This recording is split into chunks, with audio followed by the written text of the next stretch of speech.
உங்களுக்கு இது எங்கள் கட்சியை பற்றி செய்திகள். எங்களுடைய கட்சியை பற்றி செய்திகளை நீங்கள் பலமுறை கேள்வி கேட்டிருக்கின்றீர்கள். நானும் பதில் சொல்லியிருக்கிறேன். இந்த வகையிலே தருமபுரியில் ஒரு கூட்டத்தில் அன்புமணி பேசியது நீங்கள் பார்த்திருப்பீர்கள். நானும் பார்த்தேன், நாடும் பார்த்தது.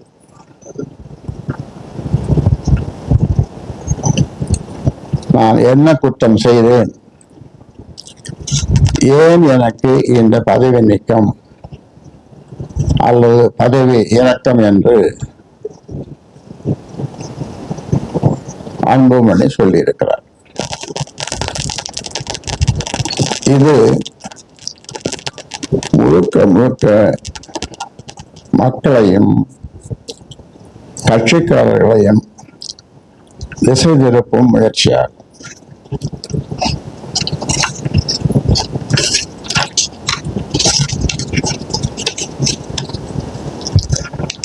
தான் செய்த தவறுகளை மறைத்து மக்களிடமும் கட்சிக்காரர்களிடமும் அனுதாபம் பெற முயற்சித்திருக்கிறார். இருப்பினும் அதற்குண்டான விளக்கத்தையும் பதிலையும் அளிப்பது எனது கடமையாகும். அன்று அந்த மண்டபத்தில், KRS மண்டபத்தில் நீங்கள் கேள்வி கேட்டீர்கள், இதே கேள்வியை கேட்டீர்கள். அதற்கு வியாழக்கிழமை பதில் சொல்லுகிறேன் என்று சொன்னேன். இன்று பதில் சொல்லுகிறேன்.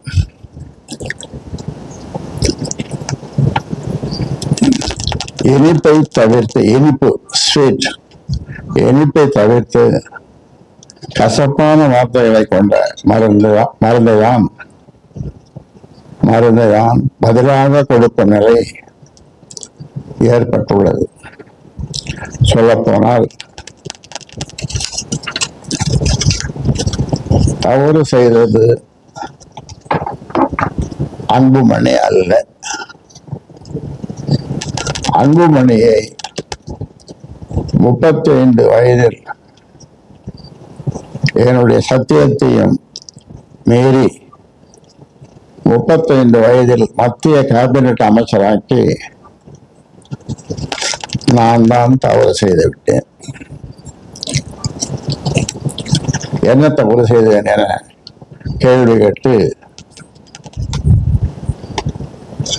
என்னை குற்றவாளியாக மக்கள் மத்தியிலும் கட்சிக்காரர்களிடமும் அடையாளம் காட்டி அனுதாபத்தை பெற முயற்சிக்கிறார். நான் அவருக்கு பதில் சொல்லித்தானே ஆக வேண்டும்.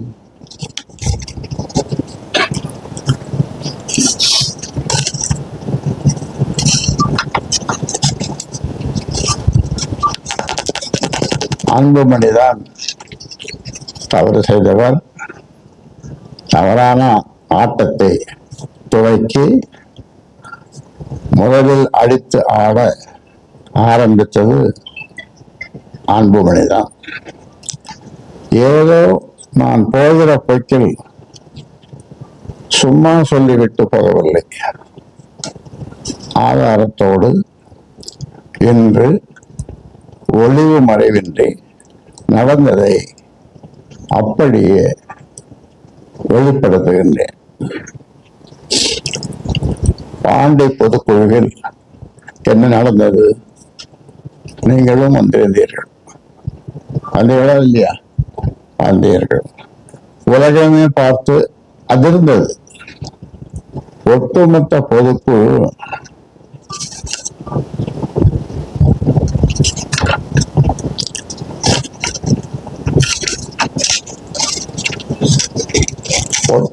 பொதுக்குழு கூட்டமும் ஊடக நண்பர்களாகிய நீங்களும் சேர்ந்து அதிர்ச்சிக்குள்ளானீர்கள். மேடை நாகரிகமோ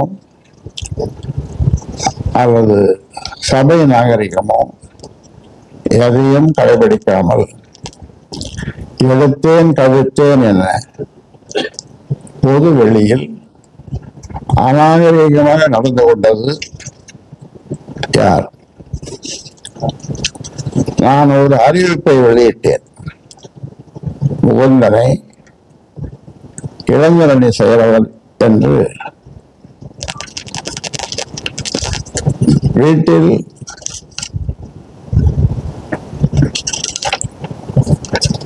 எனக்கு உதவியாகவும் கட்சியில் அன்புமணிக்கு உதவியாகவும் இருக்க முகுந்தனை நியமனம் செய்தேன்.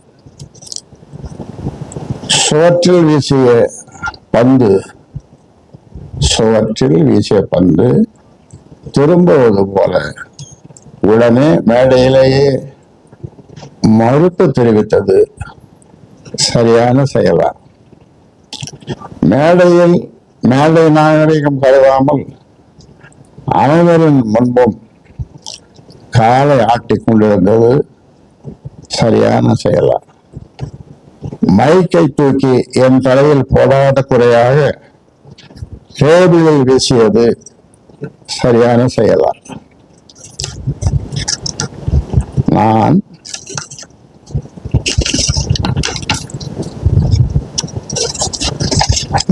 பனையூரில் அலுவலகம் திறந்திருக்கிறேன், நீங்கள் அங்க வந்து இனி என்னை பார்க்கலாம் என்பது சரியான செயலா? தொடர்புக்கு தொலைபேசி எண்ணையும் கொடுத்தது சரியான செயலா? 4 சுவற்றுக்குள் பேசி முடிக்க வேண்டிய விஷயத்தை நடுவீதிக்கு கொண்டு வந்தது யார்? அழகான ஆளுயர கண்ணாடி என்ற கட்சியை ஒரே நொடியில் உடைத்து நொறுக்கியது யார்? கட்சியை ஒரு நொடியில் உடைத்ததை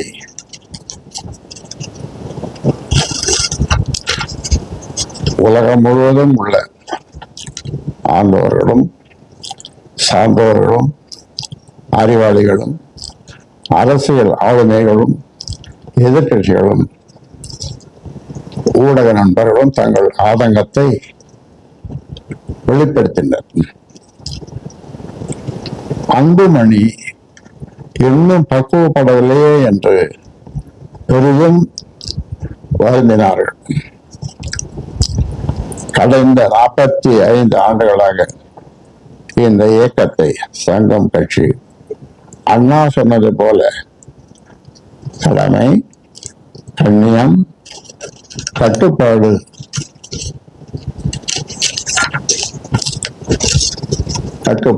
நடத்தி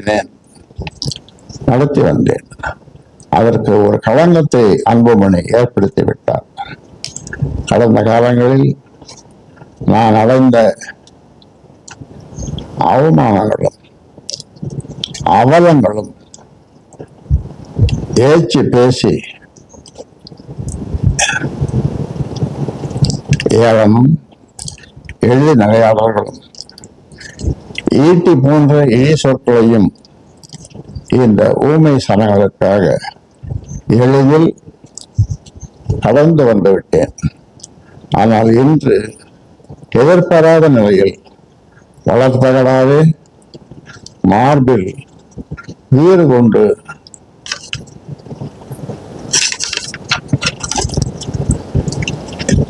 இடித்ததில் நான் நிலை குறைந்து போய்விட்டேன். ஆனால் ஒன்று, இதையும் நான் வெற்றியோடு கலந்து செல்வேன். அன்புமணி தொடர்ந்து கட்சி வளர்ச்சிக்கு இடையூறாக இருந்து பல தவறுகளை செய்து வந்தார். நிறைய சொல்லணும், ஆனா உடனே தான் சொல்றேன். உதாரணத்துக்கு தமிழ்குமரனை இயக்க வளர்ச்சிக்கு பயன்படுத்திக் கொள்ளலாம் என்று முடிவு செய்யப்பட்டது. தமிழ்குமரன் உங்களுக்கு தெரியும். திரைத்துறையில் இருக்கிறவர் ஜி.கே. மணியினுடைய பிள்ளை. அவருக்கு இருந்த உலக நட்போடும்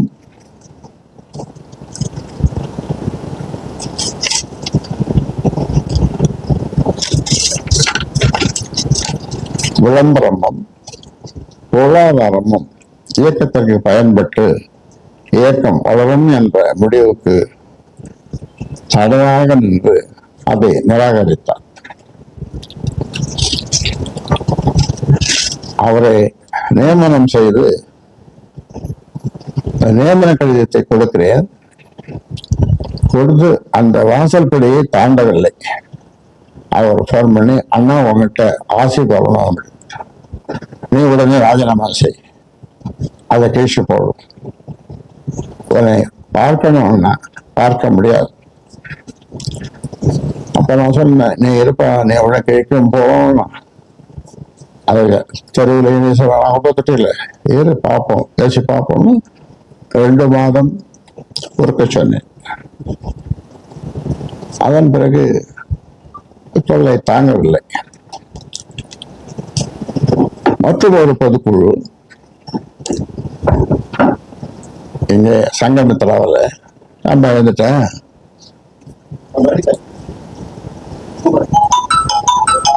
உட்காரு, மீதியை கேட்டுப்போ.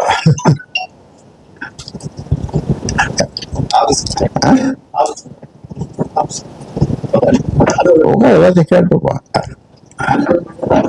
அப்போ 2 மாசம் பொறுத்து ஒரு பொதுக்குழு நடந்தது. 2 மாசம் நீ ராஜினாமா பண்ணாதன்னு தமிழ்குமரன்கிட்ட சொன்னேன். இங்க ஒரு பொதுக்குழு நடந்தது சங்கமித்ராவில். அந்த பொதுக்குழுவுக்கு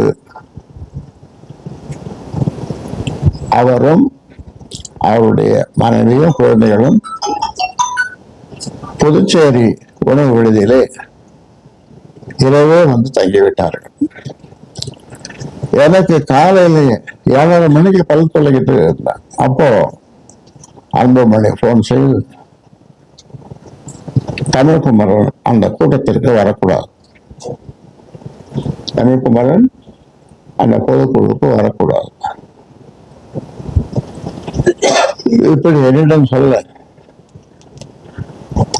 எதிர் வரிசையில மேடையெல்லாம் நம்ம கூட போதும், எதிர் வரிசையில எங்கேயாவது ஒரு இடத்துல இருந்துட்டு போயிருக்கலாம். இருந்தாலும் நான் அதை அவர்களிடம் சொல்ல, அந்த குடும்பத்தோடு வந்த அவர் எவ்வளவு கலங்கி இருப்பார், கண்ணீர் விழித்திருப்பார், அவமானப்பட்டிருப்பார் என்பது உங்களுடைய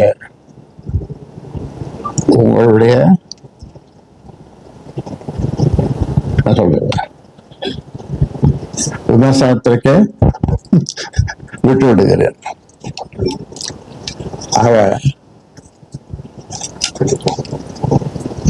அதன் பிறகு 2 மாசம் கழிச்சா, சரி இப்ப நீ ராஜினாமா கொடுத்துட்டு வந்துருப்பா அப்படின்னு சொன்னேன். அது வரைக்கும் பார்க்கவே இல்லை. 2 மாசம் பொறுத்து ராஜினாமா பண்ணிட்டார். இது ஒரு அதே செயல்தான் முகுந்தனுக்கும் நடந்தது. முகுந்தனுக்கும் மேடையிலே நடந்தது, நீங்க பார்த்தீர்கள்.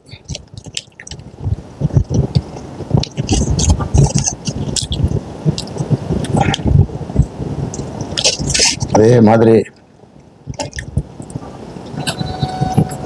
தாய் என்னன்னு சொல்லுவாங்க,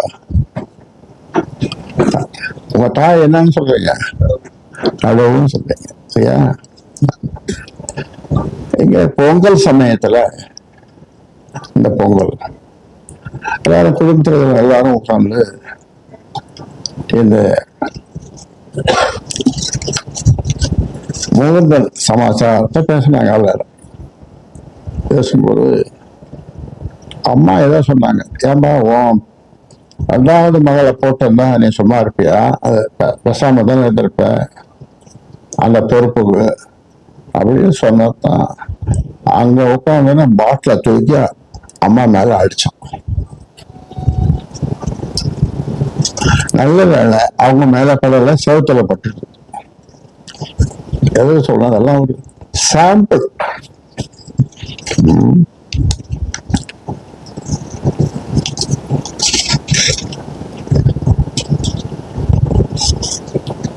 கட்சியினுடைய நிர்வாக குழு கூட்டங்களில் யாருடைய கருத்துக்களையும் ஆலோசனைகளையும் ஏற்பதில்லை, வெளிப்படுத்த வாய்ப்பையும் அளிப்பதில்லை. எத்தனை பேர்ப்பா? 19 பேர். 19 பேரையும் ஒருத்தர் ஏதாவது பேசினார்னா அல்லது உடனே பேசக்கூடாது.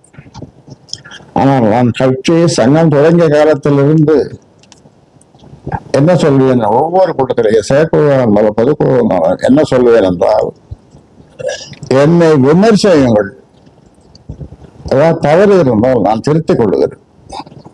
முதல்ல என்னை விமர்சனம் பண்ணுங்கள் என்று எந்த கட்சி தலைவரும் சொல்லியிருக்க மாட்டார்கள், இதுவரை சொல்லவில்லை, சொல்லவும் மாட்டார்கள். ஆனால் நான் ஆரம்ப காலத்திலிருந்து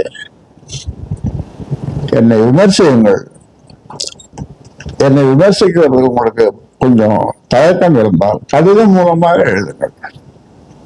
அப்ப இந்த செல்போன் எல்லாம் கிடையாது. அப்படியெல்லாம் நான் இந்த கட்சியை வளர்த்தேன். அதே மாதிரி நிர்வாக குழுவில் யாரையும் ஒருத்தர் பேசினாரு,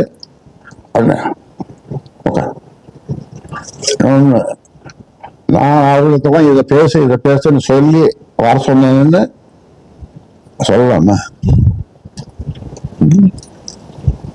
இதுதான் நிர்வாக குழு. நீங்க இப்படி பேசுங்க, அப்படி பேசுங்க.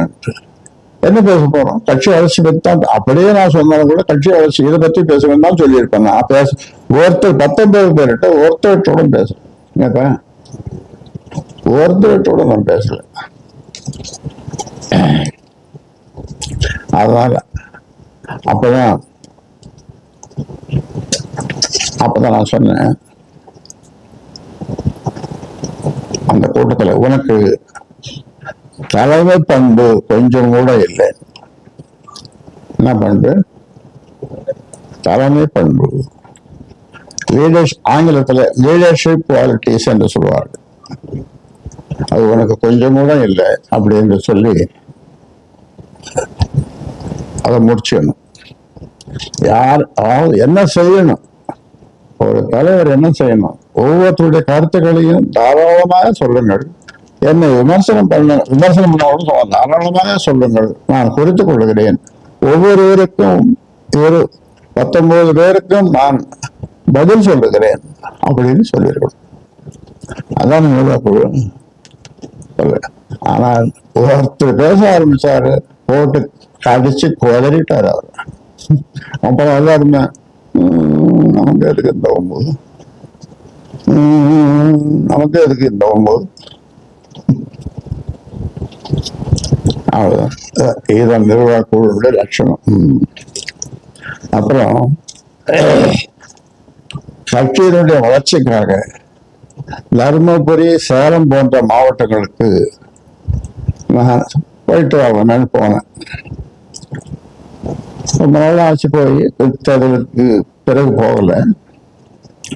எனக்கும் ஒரு மாசம் ஒரு மாதிரியா இருந்தது. சரி, முதல்ல நான் கட்சியை வளர்த்த எனக்கு பிடிச்ச மாவட்டம் தர்மபுரி, சேலம். சேலத்துக்காக தான் எனக்கு தலைமை நிலையத்தையும் வாங்கி கொடுத்தாங்க. ஆபீஸ் சென்னையில் நாட்டுமுத்து நாயக்கன் தெருவில் ஆபீஸ் அவங்க தான் வாங்கி கொடுத்தாங்க. சரி, அங்கே போகலாமே அப்படின்ட்டு போனேன். போகிறதுக்கு அங்கே உங்ககிட்ட சொன்னேன், உங்ககிட்ட சொல்லி தகவல் சொன்னேன். ஆமாம், தகவல் சொல்லி நான் இது மாதிரி அங்கே போகிறேன். அங்கே அதுக்கு இதை கேளுங்க பத்திரிகை நண்பர்களே, இதை கேளுங்க, கொஞ்சம் கூர்ந்து கேளுங்க, தயவு செய்து கேளுங்க. போனா பேசக்கூடாது. நான் மைக்கை வச்சு பேசக்கூடாதான். 200 பேருக்கு மேல கூடக்கூடாது அந்த கூட்டத்துல. நானும் வருவேன். சரி, நான் சொன்னேன் வரட்டும், நீ வா. அவன்கிட்ட பேசல, இன்னொருத்தர்கிட்ட சொன்னேன், நமக்கு நம்முடைய பத்திரிகை தொடர்பாளர்கிட்ட சொல்லி வரணும்னா வரட்டும். அதை என்னை பார்க்க விரும்புபவர்கள் நான் தங்கி இருக்கிற உணவிடத்தில தான் வந்து பார்க்க வேண்டும். இத்தனை கட்டளைகள் யாருக்கு? யாருக்கு? நிறுவனருக்கு, இந்த கட்சியை ஆரம்பிச்சவனுக்கு.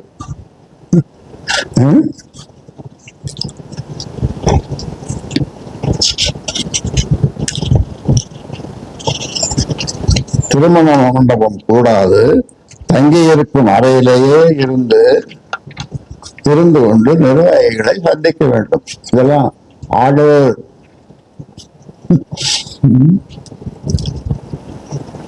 நிறுவனருக்கு போட்ட ஆர்டர்ஸ். சந்திக்க வேண்டும் என கட்டளைகள் இடுவது போன்றவைகள் கட்சிக்கு தடையாக உள்ளது. நான் உங்களை கேட்கிறேன், யார் உழைத்து வளர்த்த கட்சி? யார் யாருக்கு கட்டளை இடுவது? 95,000 கிராமங்கள், 95 கிராமங்கள் இல்லை, 95,000 கிராமங்களுக்கு சோறு தண்ணீர் இல்லாம அத்தனை கிராமங்களுக்கு போய் வந்த கால்கள் என் கால்கள். அப்ப வண்டி ஒன்றும் கிடையாது, செல்போன் கிடையாது, ஒன்றும் கிடையாது. பஸ்லயே நின்று அப்படியே, பஸ்ல இடம் இருக்காது, அந்த இதை பிடிச்சின்னு அதையே அப்படியே தூங்கின்னு போவேன். எங்கேயாவது ஒருத்தன் இறங்கினா கப்புக்கிட்டு உட்காந்துக்குவேன். இப்படியெல்லாம் காடு மேடு வயல் வரப்பு இரவு நேரங்கள் ஒத்தையடி பாதை ஒரு அரிக்கன் இல்லாம புடிச்சுன்னு போவான் ஒருத்தன். இப்படியெல்லாம் வளர்த்தலாம். அதே மாதிரி மாவீரன் குருவை நிழல் அறிக்கையின் போதும் பிற நேரங்களிலும் கீழ்த்தரமாக நடத்திய விதம் ஏற்றுக்கொள்ளத்தக்கது அல்ல. இன்னும் பல. இதையெல்லாம் பார்த்த நான் நிர்வாக குழுவிலேயே நேருக்கு நேராக அன்புமணிக்கு தலைமை பண்பு அறவே இல்லை என்று சொன்னேன் என்பது உண்மை.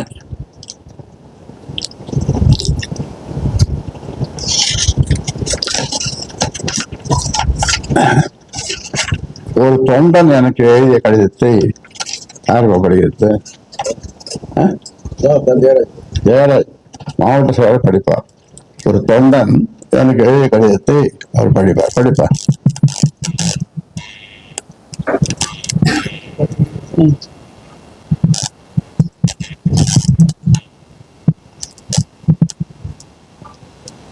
பாமக வரலாற்றில் பாண்டி பொதுக்குழு ஒரு கருப்பு நாள். அதை பார்த்த உலகம் முழுவதும் இருந்த வன்னியர்கள் கண்கலங்கினர், நொந்து நூலாகினர், வேதனையில் துடிதுடித்தனர். இப்படியும் நடக்குமா? நடந்த நிகழ்வு உண்மைதானா? யார் செய்தது சரி தவறு என நாம் பார்க்க தேவையில்லை. இதனால்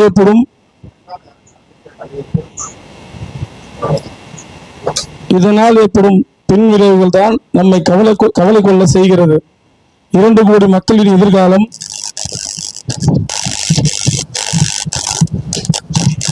கேள்விக்குறியாக்கப்பட்டுள்ளது. தந்தை மகனுக்கு இடையில் யாரிடம் தோற்பது என்பதுதான் கேள்வி. தந்தை எனும் ஆன்மா அங்கே கொலை செய்யப்பட்டது என்றே சொல்லலாம். இந்தியாவின் மிக மூத்த அரசியல் தலைவர் மருத்துவர் ராமதாஸ், பிரதமர் மோடி எவ்வளவு பெரிய புகழாரம். ஆனால் இன்று நடந்தது 100 மாடி கட்டிடத்தின் மேலே இருந்து ஐயா அவர்களை குப்புற கீழே தள்ளப்பட்ட நிலை. 2 கோடி வன்னியர்களும் அவமானத்தால் தலைகுனிந்தார்கள்.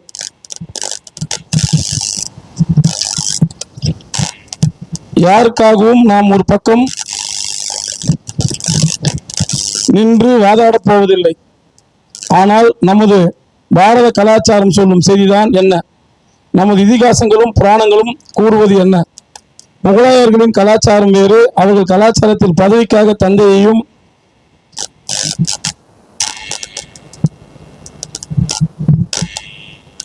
சகோதரனும் கொள்வது சிறைபிடிப்பது ஏற்புடையது. பதவிக்காகவும் அதிகாரத்திற்காகவும் எதையும் வேண்டுமானாலும் செய்தார்கள். நமது கலாச்சாரம் வேறு, தந்தை சொல்மிக்க மந்திரம் இல்லை. எடுத்துக்காட்டு: 1 ராமன்,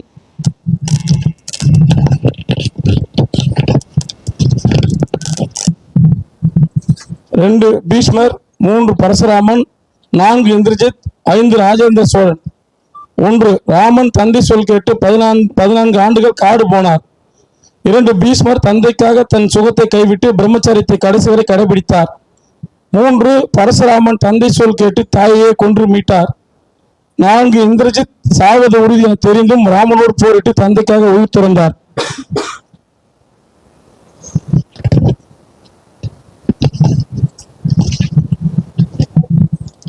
5 ராஜேந்திர சோழன் தெற்காசியாவையே கட்டியாண்ட ராஜேந்திர சோழன் தளபதியாக இருந்து தந்தைக்கு பிறகு அரசனாக முடிசூட்டி கொண்டான். இப்படி எத்தனையோ எடுத்துக்காட்டுகள் உள்ளன. தந்தை உருடம் இருக்கும்போது இழிவுபடுத்திய எத்தனையோ பேர் தந்தை இறந்த பிறகு இன்று ஒவ்வொரு நாளும் அதை எண்ணி அழுது கொண்டிருக்கிறார்கள். நாம் ஒவ்வொருவரும் ஏதோ ஒரு வகையில் சூழ்நிலை காரணமாக தந்தைமார்களை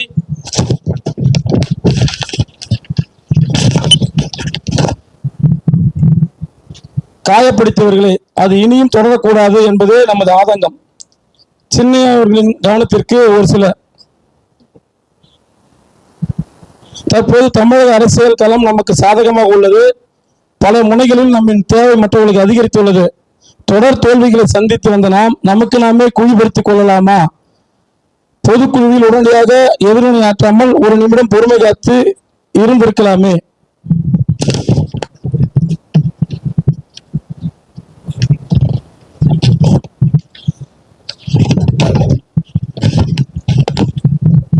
ஐயா சொல்லி ஒரு மாபெரும் இயக்கத்தை இருபெரும் கூறுகளாக தைலாபுரம் பனையூர் என்று வெற்றி பிளந்து விட்டீர்களே.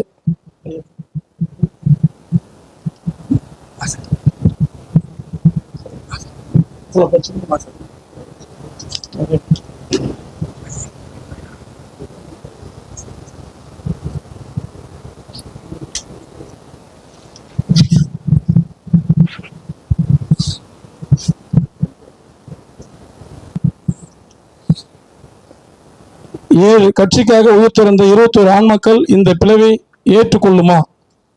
இதுவரையிலும் அடி உதை சிறை சித்திரவதை உறுப்புகள் உடைமைகள் என்ற லட்சக்கணக்கான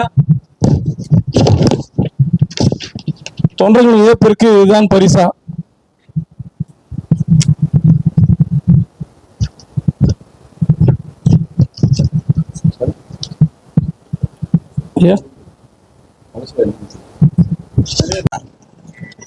ஒரு பதிவு போட்டிருந்தாரு, என்கிட்ட பேசினாரு. நானும் பேசினேன், அவர் பேசல, நானே பேசினேன். நான் போய் பார்க்கட்டுமான்னாரு, பாருங்கன்னு சொன்னேன். அவரு என்ன பதிவு நீங்க பார்த்துருப்பீங்க, இருந்தாலும் மறுபடியும் உங்களுக்கு கவனத்திற்கு படிப்பேன்.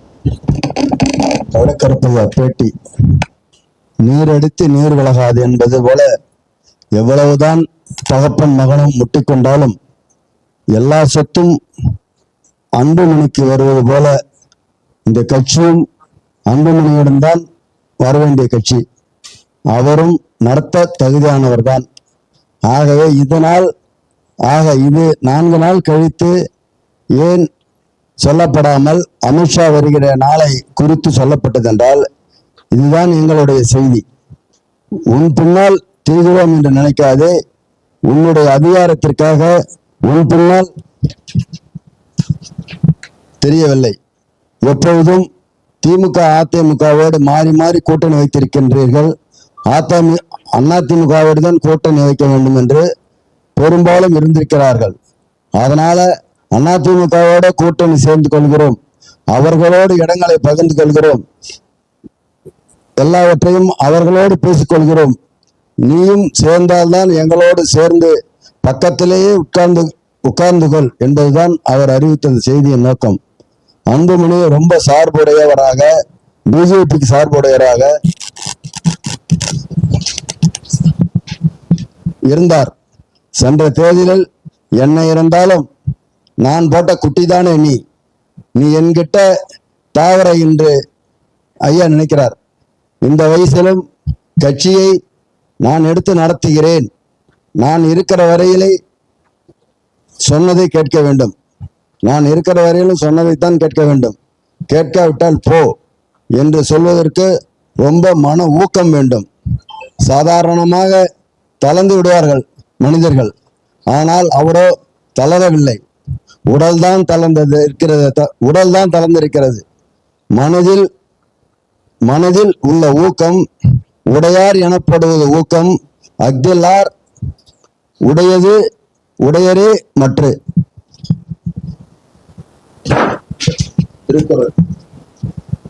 உடையார் என்பது ஊக்கம். ஊக்கம் மட்டும் இருந்தால் போதும்.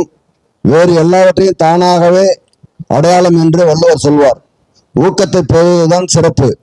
பிறவற்றை எல்லாம் நான் பெற்றிருக்கிறேன் என்றால் அதுவெல்லாம் சிறப்பா? அந்த வயதில் இவ்வளவு ஒரு ஊக்கமா? ஒருவர் தான் சொல்வார் என்று ஏற்பட்டால் அதனால் நான் சொல்கிறேன், தகப்பனிடம் மகன் தோற்றால் ஒன்றும் மானக்கேடில்லை. அன்புமணி ஸ்டாலினிடம் தோற்றால் மானக்கேடு. அன்புமணி திருமாவளவனிடம் தோற்றால் மானக்கேடு. தகப்பனாரிடம் தோற்றால் என்ன மானக்கேடு? அவர் உண்டாக்கிய கட்சிதானே. அவர்தானே நம்மை முதல்வராக முன்மொழிந்தவர். அதனாலே ஒன்றும் தப்பில்லை. நான் சொல்கிறேன், தகப்பனோடு இணங்கி நெருங்கி போங்கள். உங்களுடைய தகப்பன் ஒரு வரலாற்று தகப்பன். அதனாலே ஒன்றை உண்டாக்கி நிறுவ முடிந்த தகப்பன். அவரோடு சேர்ந்திருங்கள். கொஞ்சம் முன்பின் இருந்தாலும் நின்று முழுங்கிக் கொள்ளுங்கள். எச்சிலி முழுங்கிக் கொள்ளுங்கள். அதை விட்டுவிட்டு எந்த ஒரு காரணம் பற்றியும் நீங்கள் வேறுபடாதீர்கள். நீங்கள்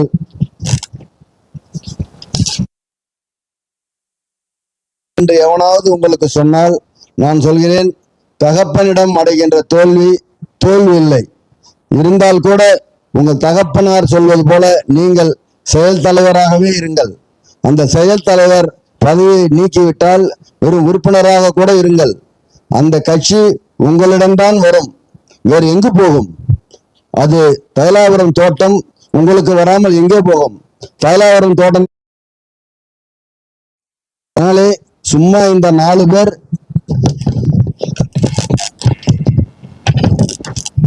பதறி போய் அது இது என்று சொல்லி, அதாவது அவரை நோகடித்து விட்டால் அவர் இறங்கி வருகின்ற ஆளும் இல்லை. மருத்துவர் ஐயா எதற்கும் இறங்கி வருகிற ஆள் இல்லை. உங்களுக்கு அதில் மானக்கேடும் இல்லை. நான் திரும்ப சொல்கிறேன், தகப்பனிடம் தோற்பது மானக்கேடு இல்லை. சரி செய்து கொண்டு போக வேண்டியது அன்புமணிதானே தவிர மருத்துவர் ஐயா இல்லை. இறங்கி வந்து சரி செய்து கொண்டு போவதென்பது அவரது வயதுக்கும் மனதுக்கும் பாடாக இருக்கும். சரி செய்து கொள்ளும்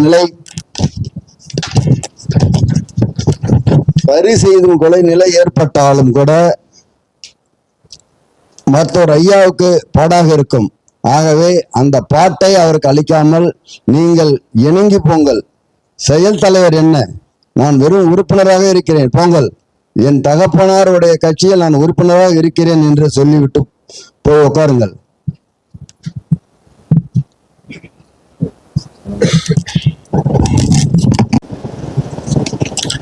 இதுல 6 வருஷத்துக்கு முன்னால நம்ம பிரதமர் மோடி பதவியேற்கும் போது நான் போயிருந்தேன். டி.கே. மணி வந்திருந்தாரு, அன்புமணி வந்திருந்தாரு. அப்போ அதை முடிச்சுட்டு அவருடைய குவார்டர்ஸ்ல இருந்து சென்னை வர்றதுக்கு விமானத்துக்கு கிளம்பணும். அப்ப அவர் சொன்னது 6 வருஷத்துக்கு முன்னாடி என்ன சொன்னார்னா, இந்த கட்சியை நான் பார்த்துக்கிறேன். எப்ப சொன்னாரு? 6 வருஷம் இந்த கட்சியை நான் பார்த்துக்கிறேன் அப்படின்னு. ஒரு பதிலும் சொல்லல.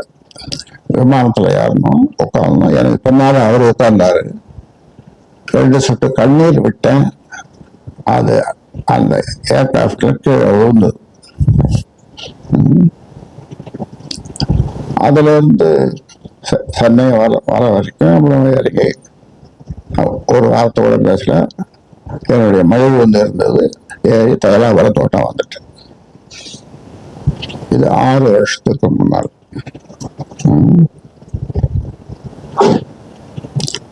எனக்கு 14 பஞ்சாயத்து வச்சாங்க.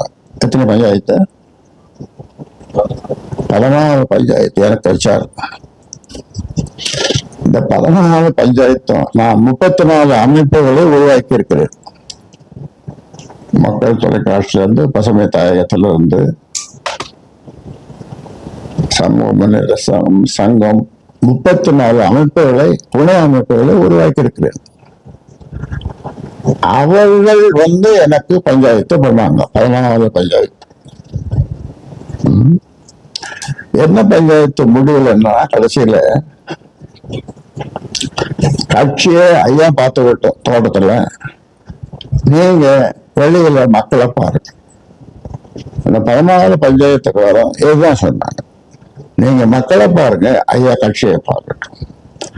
ஆனால் இவரு என்ன எதிர்பார்த்தாருன்னா, கேட்ட சாதிப்பை நான் யாரையும் பார்க்க கூடாது, உள்ளதே இருக்கணும். இது வரைக்கும் உங்களுக்கு சொல்லியிருக்கேன், நான் சொல்லியிருக்கேன். இதான் பஞ்சாயத்து.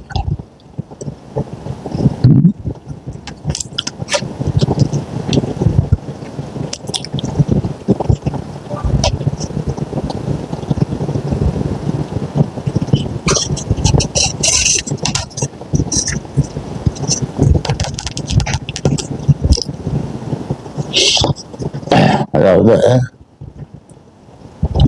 பொய் கூசாமல் பேசுவார். அதுல ஒரு 2 பொய்யை மட்டும் சொல்றேன். 108 பேர் மாவட்ட செயலாளர்கள். அதுல 108 பேர்ல அவ்வளவு பேருக்கும் சொல்லி ஐயா கோட்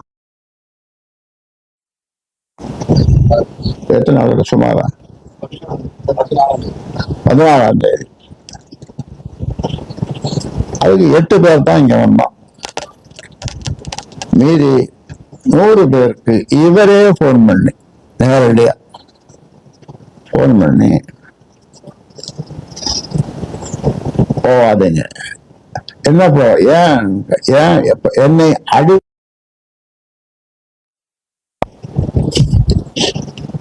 ஐயா என்னை அடிப்படை உறுப்பினர் வந்து எடுக்க போறான்னு ஒரு பொய் சொன்னதும் அவன் நின்ட்டான்.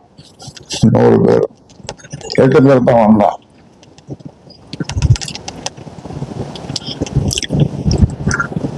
அன்னைக்கே நான் செத்து விட்டேன். 100 பேர் வந்து நான் போட்டோம். 100 பேர் அதான் எம்ஜிஆர் போவோம் பாடுவான், நான் செத்து பிழைத்த வேண்டாம் அப்படின்னு. அந்த மாதிரி நான் மறுநாள் குறைச்சிட்டேன். உயிரோடு இருந்ததுக்கான அந்த நீச்சல் குளத்துல போய் நீச்சல் அடிச்சேன், செத்து போயிட்டேன், போங்கப்பாங்க. இது ஒரு பொய். அடிப்படை உறுப்பினரிலிருந்து நீக்க செய்ய முடியாது இல்லையா? நீங்க சொல்லுங்க, கற்பனை செய்ய முடியுமா? இது உலகம் ஏற்றுக்குமா, கட்சி ஏற்றுக்குமா, மக்கள் ஏற்றுக்குமா? ஒரு பொய். இன்னொரு பொய், நேற்று சமூக ஊடக பேரவை கூட்டம். அதுல அந்த கூட்டத்துக்கு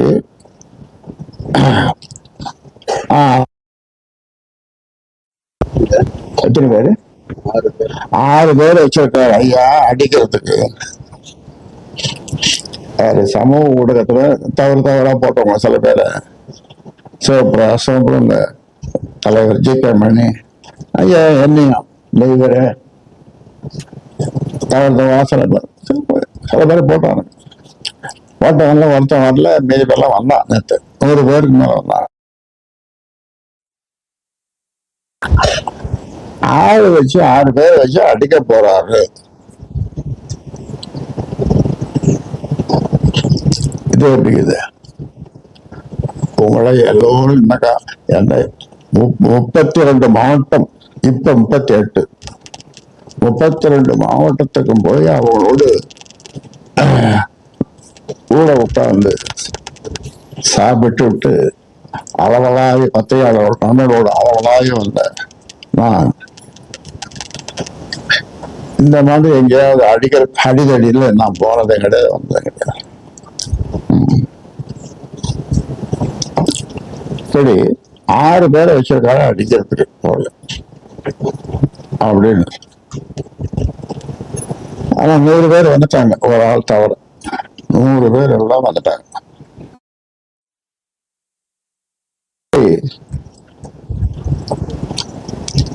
கூசலாம வந்துடும். நமக்கெல்லாம் யோசிச்சு செய்யும் பொய்ய நமக்கு வராது. நான் போய் பேசுறது கிடையாது.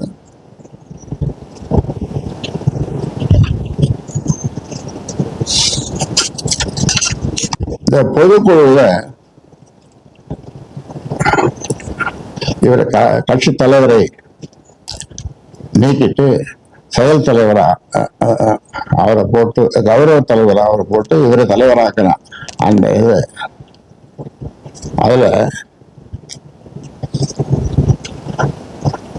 அதை நீங்க கேள்விப்பட்டீங்கன்னா, இப்ப நான் சொல்றேன், கேட்டீங்கன்னா ஆச்சரியப்படுவீங்க. என்னுடைய மருமகள்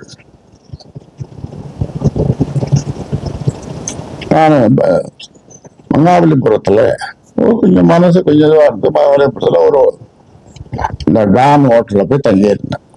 சரி, ஒரு 8 நாள் அங்க போய் தங்க ஒண்ணும் போனோம். அப்போ அங்க எப்படியோ தெரிஞ்சு, நான் யாருக்கும் சொல்லல, எப்படியோ தெரிஞ்சு வந்தது. மாமா என்னம்மா, மாமா நினைச்சு என்னம்மா, அது வந்தது புதன்கிழமை.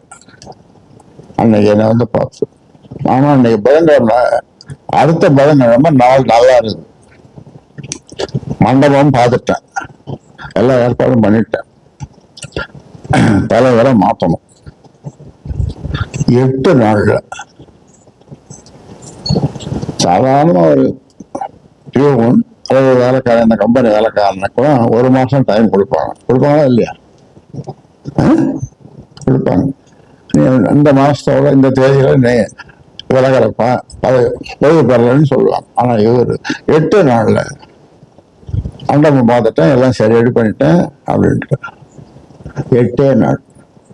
இந்த புதன்கிழமை இருந்து என்ன பார்த்து அடுத்த புதன்கிழமை பார்த்து எல்லாம் மண்டபம் எல்லாம் பண்ணிட்டேன்.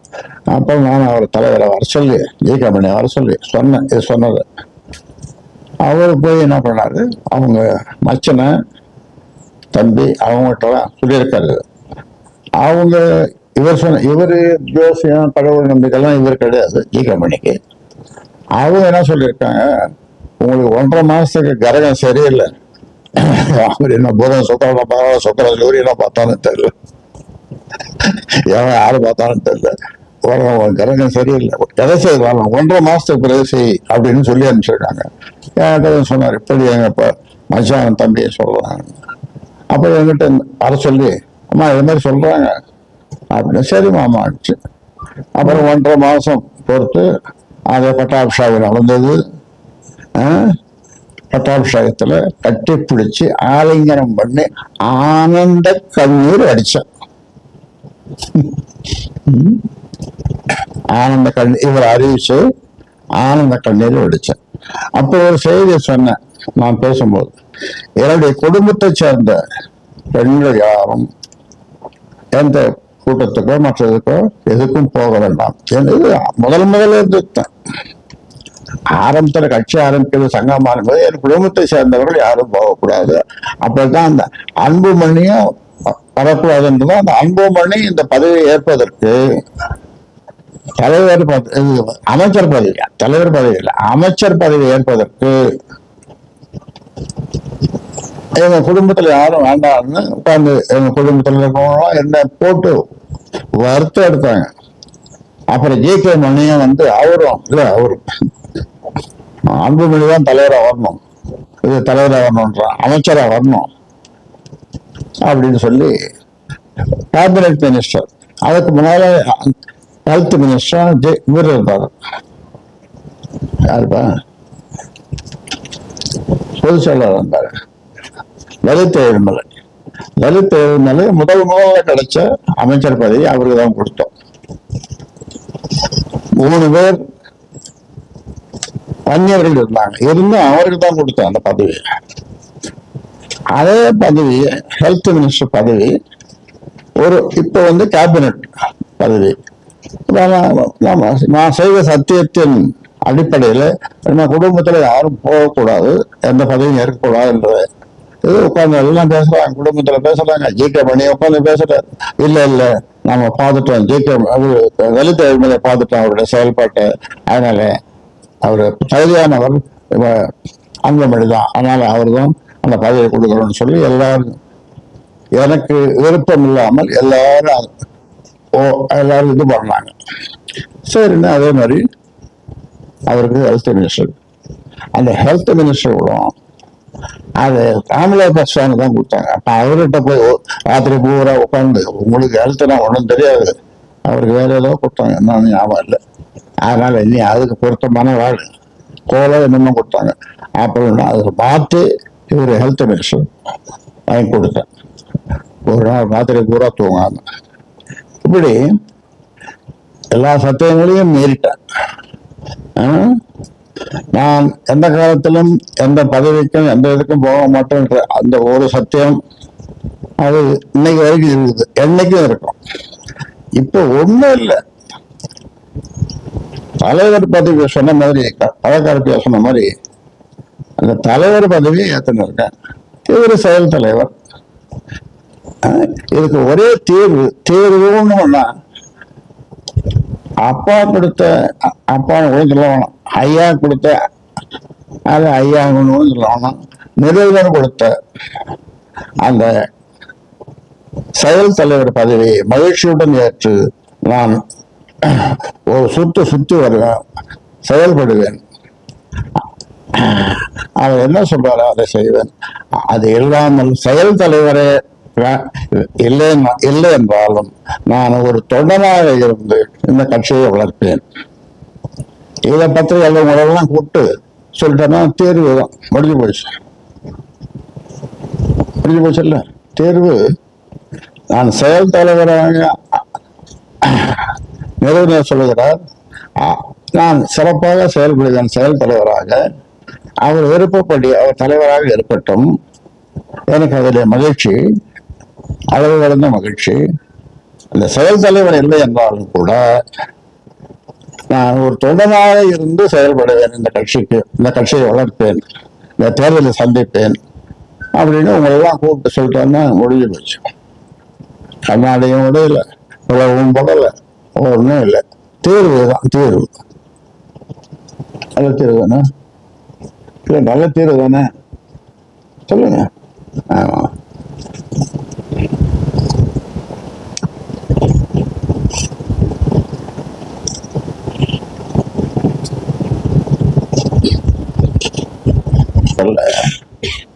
இந்த கூட்டணி பற்றி பேசும். நான் அதிமுகவோட கூட்டணி சேரணும்னு சொல்லி இவருக்கு ஒரு கடிதம் எழுதி கடைசியில டைப் பண்ணது. கடைசியில் என் கைப்படவே அந்த கடைசியில 4 வரி, நீயே எடப்பாடி பழனிசாமி கிட்ட பேசு, நீயே எடப்பாடி பழனிகிட்ட பேசு அப்படின்னு சொல்லி கையாளி எழுதுனேன். அதே மாதிரி பேசினாப்புல எடப்பாடி கிட்ட பேசினார். எடப்பாடியும் நம்ம சீசன்வங்க கிட்ட சொல்லி, சரிப்பா சொல்ற மாதிரி அழுடுப்பா அப்படின்ட்டார்.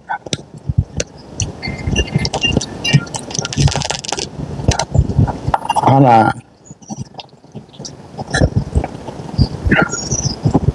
அன்னைக்கு அன்று ஒரு நாள்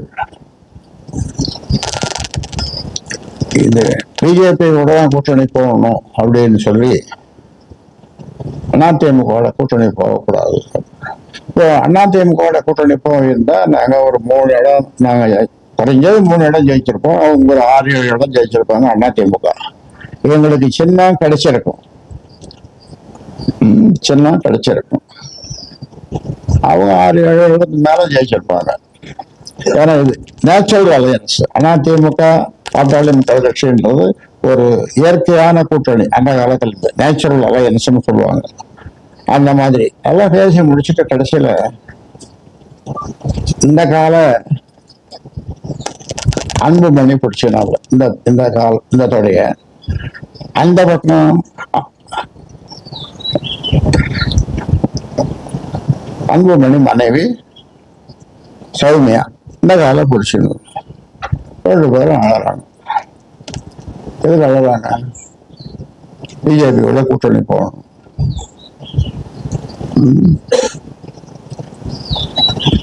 நான் என்னால ஒன்றும் ரொம்ப நேரம் அழறாங்க. என்னால ஒன்றும் சொல்ல முடியல. அப்புறம் அன்புமணி வாயிலிருந்து ஒரு உதிர்ந்த முத்துக்கள் சொல்லுவாங்கல்ல, அந்த உதிர்ந்த முத்துக்கள் உதிர்ந்தது. இதை நீங்க ஒத்துக்கணும்னா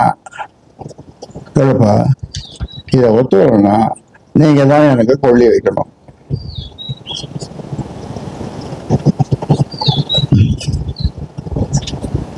நீங்க தான் எனக்கு இந்த பக்கம் இவரு தொடைய புருஷனாக சௌமியா இந்த பக்கம்.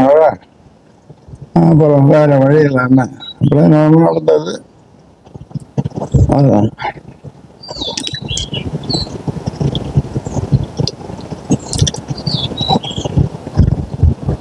சரின்ட்டு இது எல்லா ஏற்பாடும் பண்ணிடுது சௌமியா. பிஜேபியோட கூட்டணின்றது ஏற்பாட்டை அவர் பேர் என்னப்பா, அண்ணாமலையா? ஆமா, அண்ணாமலையோட எல்லாம் பேசி எல்லாம் மறுநாள் காலையில பார்த்தா அவங்க வெளியில பாரத் மாதாக்கு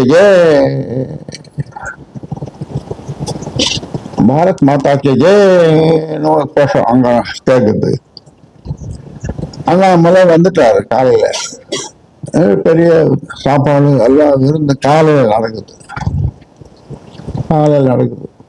எனக்கு தெரியாம நடக்குது.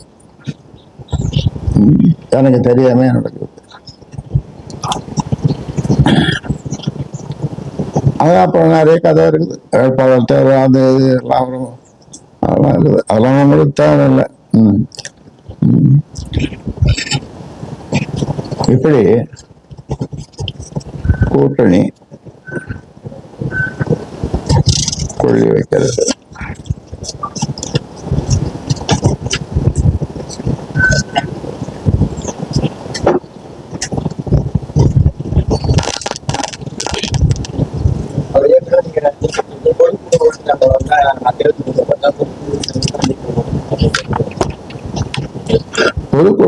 பொதுக்குழு எப்பவும் வச்சுக்கலாம். அது ஒண்ணும் இல்லை. ஏன்னா பொதுக்குழு 3 வருஷத்துக்கு ஒரு தடவை பொதுக்குழு போடணும். 3 வருஷம் முடிஞ்சிடுது. பொதுக்குழு வச்சு அப்படியே செய்யலாம். அதாவது அரசியல் முதல்ல கட்சி ஆரம்பிக்கும் போது அரசியல் இது என்ன பாரு,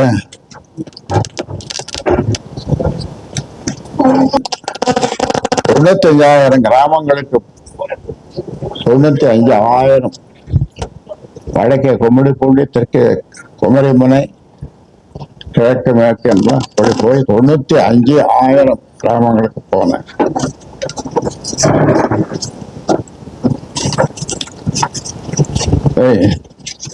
இதை படிக்க முடியாது. இந்த இது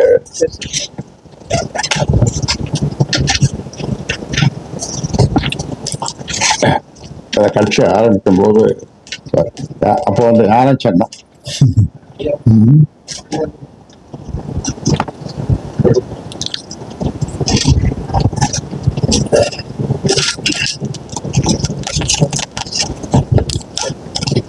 நிறுவனருக்கு உள்ள அந்த அதிகாரம் கட்சியின் மாநில பொதுக்குழு, செயற்குழு, அரசியல் தலைமைக்குழு ஆகியவற்றின் கூட்டங்களுக்கு நிறுவனர் அழைக்கப்பட்டு அவரது வழிகாட்டுதலின் அடிப்படையில் கூட்டங்கள் நடத்தப்பட வேண்டும்.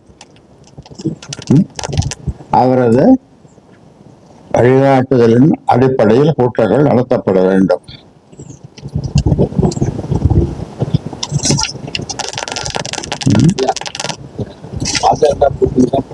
காரணம் சூட்சமா சொல்லிருக்கீங்க. பாஜக கூட்டணியில பாமக இருக்குதா இல்லை? பாஜக கூட்டணியில பாமக இருக்குதா இல்லையா வெளிவந்து சார்? அவர்தான் போயிட்டாங்க.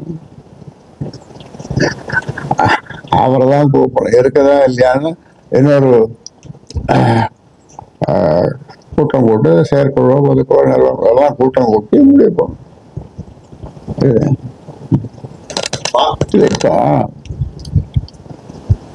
அது சில சங்கடங்கள் இருக்குதா இல்லையா இருக்குதா அப்படின்னு சொல்றதுக்கு சில சங்கடங்கள் இருக்குது. தெரியல, புரியுது நினைக்கிறேன். மாநிலங்களவை தேர்தல்ல பாமக யாருக்கு ஆதரவு?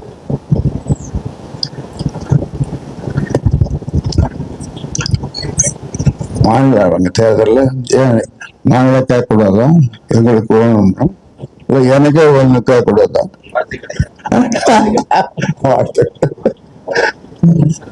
இளைஞர் சங்கம் ஐயா, இளைஞர் சங்கத்தோட கூடுதல் நிலைப்பாடு கட்சியில் இருக்காங்களா, ஆக்டிவேட்டா இருக்காங்களா? இருக்காரு, அவர் அதே பொறுப்புல இருக்காரு. ஆமா, மாநில இளைஞரணி தலைவராக நான் அங்க அறிவிச்சது இன்னைக்கு வரைக்கும் இருக்கிறார், தொடர்ந்து இருப்பார். ஸ்டேட் தலைவரா அன்புமணி ராமதாஸ் அறிவிச்சீங்க. இப்போ அன்புமணி ராமதாஸ் பாமக தலைவரா, பாமக ஸ்டேட் தலைவரா? என்ன கேள்வி இவ்வளவு நேரம்? இது பார்த்துட்டு கடைசியில் சேதைக்கு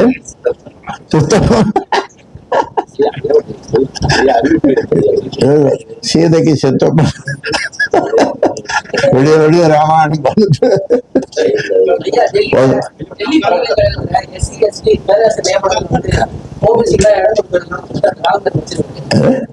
டெல்லி பல்கலைக்கழகத்துல எஸ்சி எஸ்டி ஓபிசி அவங்களுக்கு பேராசிரியர் நியமனத்துக்கு தகுதி இருந்தாலும் டெல்லி பல்கலைக்கழகத்துல எஸ்சி எஸ்டி மற்றும் ஓபிசி பணியிடங்களுக்கு பேராசிரியர் நியமனம் கூடாது அப்படின்னு சொல்லியிருக்காங்க. யார் சொல்லுறது? அவங்களுக்கு யாரும் பணி வழங்கப்படாதுன்னு சொல்லிட்டு ராகுல் காந்தி குற்றச்சாட்டு குறிச்சு வச்சிருக்காங்க. அதை எழுதிட்டாங்க. பாட்டாளி மக்கள் கட்சியை பொறுத்த வரைக்கும் ஒடுக்கப்பட்ட மக்கள், பட்டியலின மக்கள், பிறப்படுத்தப்பட்ட மக்கள், அதாவது ஓபிசி, அதாவது உலக பேரறிஞர் அம்பேத்கர் கேட்கிறாங்க, நீங்க பட்டியலின மக்கள் எஸ்சி எஸ்டி அப்படிங்களா அவங்கள மட்டும் சொல்லியிருக்கீங்க. அப்ப அவர் சொல்ற மற்ற இவங்க இந்த எஸ்சி எஸ்டி தான் அவங்க சொல்றது. அம்பேத்கர் பிற்படுத்தப்பட்ட மக்கள். அப்புறம் இன்னும் வேற யாராவது இருக்காங்கன்னா அதர் பேக்வர்ட் கிளாஸஸ், இவங்கெல்லாம் பிற்படுத்தப்பட்ட மக்கள் எஸ்சி எஸ்டி. மற்றவங்க அதர் பேக்வர்ட் கிளாஸஸ், அதுதான் அதர் ஓபிசி. நாமெல்லாம் ஓபிசி ஓபிசி அந்த ஓபிசின்ற அந்த இதுக்கு ஒரு அழுத்தம் கொடுத்து அதை கான்ஸ்டிடியூஷன்ல கொண்டு வந்தது அம்பேத்கர் தான். சரி, துல்லியமாக தினசரி நடப்பு நிகழ்வுகளையும் கல்வி, விளையாட்டு, அரசியல், வாழ்க்கை முறை, மருத்துவம், தொழில்துறை, சினிமா, பொழுதுபோக்கு போன்ற பல்வேறு நிகழ்ச்சிகளையும் உடனுக்குடன் காண கேப்டன் டிவி மற்றும் கேப்டன் நியூஸ் சமூக வலைத்தள பக்கங்களோடு இணைந்திருங்கள். உங்கள் வணிகத்தை கேப்டன் டிவி மற்றும் கேப்டன் நியூஸில் விளம்பரத்தின் மூலம் மேம்படுத்த விருப்பமா? உடனே கீழே கொடுக்கப்படும் எண்ணிற்கு தொடர்பு கொள்ளுங்கள்.